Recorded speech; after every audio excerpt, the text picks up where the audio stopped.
Brexit is about is the failure of the British to be able to find a post-imperial role and identity.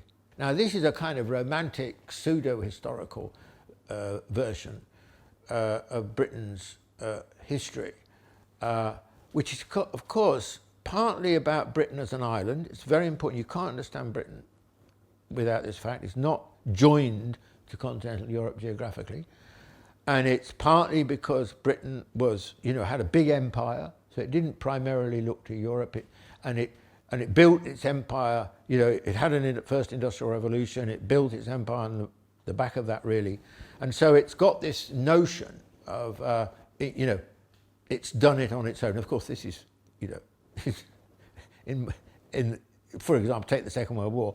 I mean, Britain thinks of Dunkirk spirit when we withdrew France as the German advance continued. And we regard Dunkirk to be a great moment in our history, when in fact it was a great retreat. Britain didn't win the war.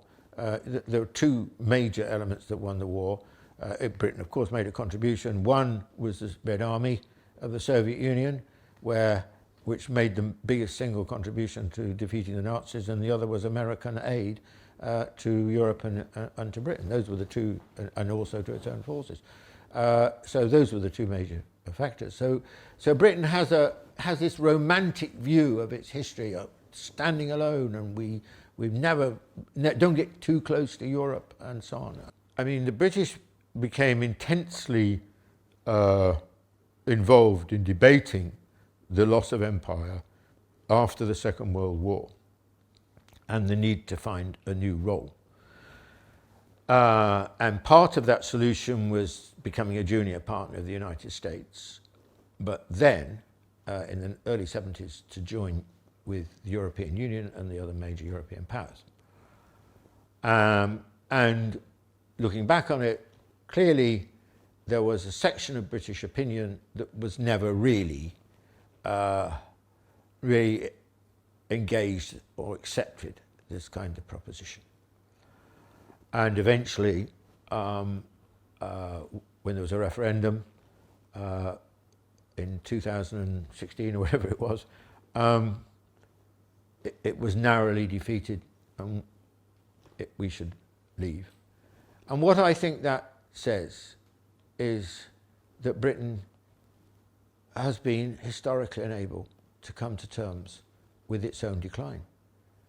And this is very serious, because if you live in the past, if basically you're always moving forward or driving, looking in your rearview mirror, how can you focus or concentrate on the future, or indeed conceive of a future? And I think this is important for all countries, It's going to be very important for America, because America is in the early stages of its decline. And will America be able to come to terms with decline? You can see how even the political system is being undermined by the Brexit debate. The behaviour of the present Conservative government under Boris Johnson is a classic illustration of how now even attempts to basically violate the Constitution as a way to gain more power in order to force through a Brexit decision. And the whole atmosphere in the country has been transformed. The debates become coarser, ruder, more aggressive, less tolerant.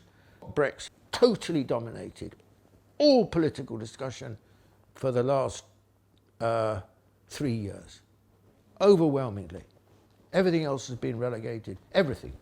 Hospitals, education, everything relegated to a very secondary position.